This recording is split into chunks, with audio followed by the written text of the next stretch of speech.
Apple revealed iOS 16 at WWDC a couple weeks back. Now, the new iPhone software is packed with heavily requested features and tools such as the ability to customize your lock screen or edit messages. It also might reveal some clues about the next iPhone, aka the heavily rumored, heavily leaked iPhone 14. Wow, I've said heavily a lot already.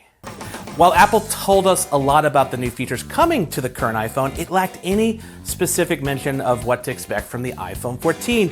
Not surprising, since Apple never discusses new products before announcing them. However, sometimes Apple reserves certain software doohickeys for its annual iPhone event so it can debut these features as exclusives for the latest iPhone. Now, some of that might be that these certain features need more processing power, and that typically comes with a newer iPhone.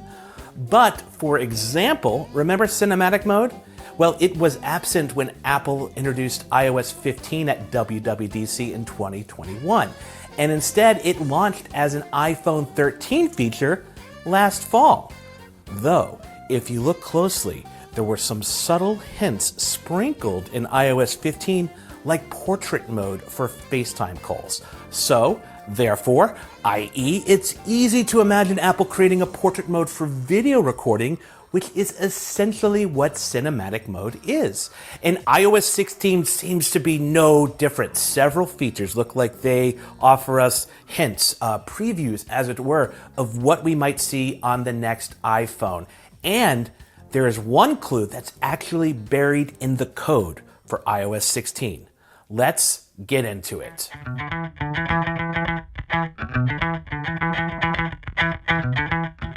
The iPhone 14 might have an always-on display. Now, I was disappointed that Apple didn't add an always-on display in iOS 16. And if you're wondering what it's about, it's a handy feature, and it's found on numerous Android phones and even the Apple Watch.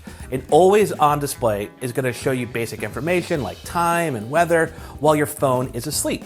And instead of lighting up the entire display like your lock screen does, an always-on display only activates a portion of the screen to save power. It's a great convenience and would make the iPhone much more glance-friendly. Now, the publication 9to5Mac claims to have discovered multiple references in iOS 16 that suggest support for an always-on display. Now, this could be in the iPhone's future. The blog found references to backlight management tools as well as hidden flags for engineers that would allow them to test the feature on an iPhone 13. Hey, Patrick, why iPhone 13? Well, because the iPhone 14 isn't out yet. But here's the other wrinkle. An always-on display might have limited support because the screen's refresh rate might have to dip down to below 10 hertz or lower just to save on power. And that's way below a regular iPhone's 60 hertz refresh rate. And to give you an idea, the always-on display on the Apple Watch works at 1 hertz. 1 hertz? 1 hertz. 1 hertz. You get the idea, which isn't supported on any current iPhone. Yes, the iPhone 13 Pro, I know, can go as low as 10 hertz, but if Apple wants or needs that refresh rate lower, that could be the reason why an always-on display debuts on the iPhone 14 Pro or 14 Pro Max, since likely it's going to require new screen hardware. But even without these clues in the code, the revamped customizable lock screen also hints at an always-on display. Specifically, the way iOS 16 notifications are now corralled at the bottom of the screen. And that makes me wonder, is Apple experimenting with ways to preserve screen real estate, which is essential for an always-on display to work, since it only uses portions of the screen to save power? iOS 16's new lock screen widgets are another potential clue, since they feel more akin to Apple Watch complications and therefore more glanceable. But let's move on to another possible iPhone 14 clue or feature. One of iOS 16's more subtle features is a revamped visual lookup. This can identify objects, people, pets, landmarks inside your photos, and provide additional information or context.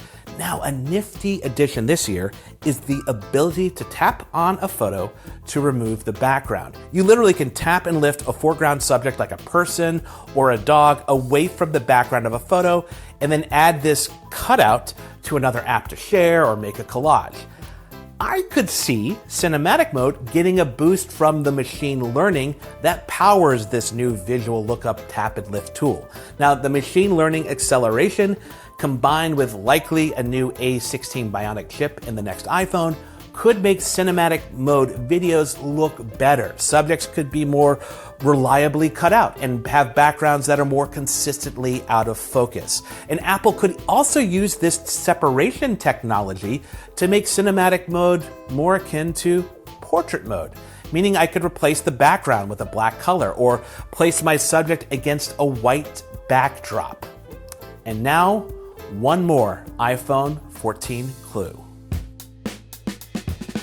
Apple's addition of a customizable lock screen has me also hopeful that we'll see an overhaul to the camera app on the iPhone 14 Pro.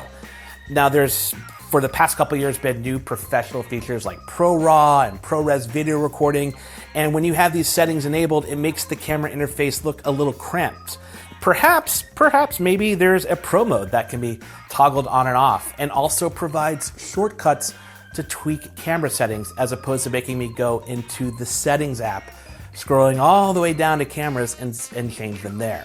Or maybe Apple will just clean up the app's interface to make it more visually appealing. Now, do not get me wrong. The iPhone still has one of the best camera apps on any phone sold today, but much like a family can outgrow a house, the number of features and modes is starting to grow past the app's original intent. At the end of the day, everything I've been saying, all the words come out of my mouth is all speculation. And we don't know anything about the next iPhone until Apple announces it. But if there's one certainty, it's that it's gonna run iOS 16. But now I want to hear from you guys. What do you think about iOS 16? And also, what do you want to see from us in the future? We're doing a regular series all about Apple stuff every week, and I'd love to hear your thoughts and questions. Last, do all the YouTube things, like, subscribe, hit the bell, and thank you so much for watching our video.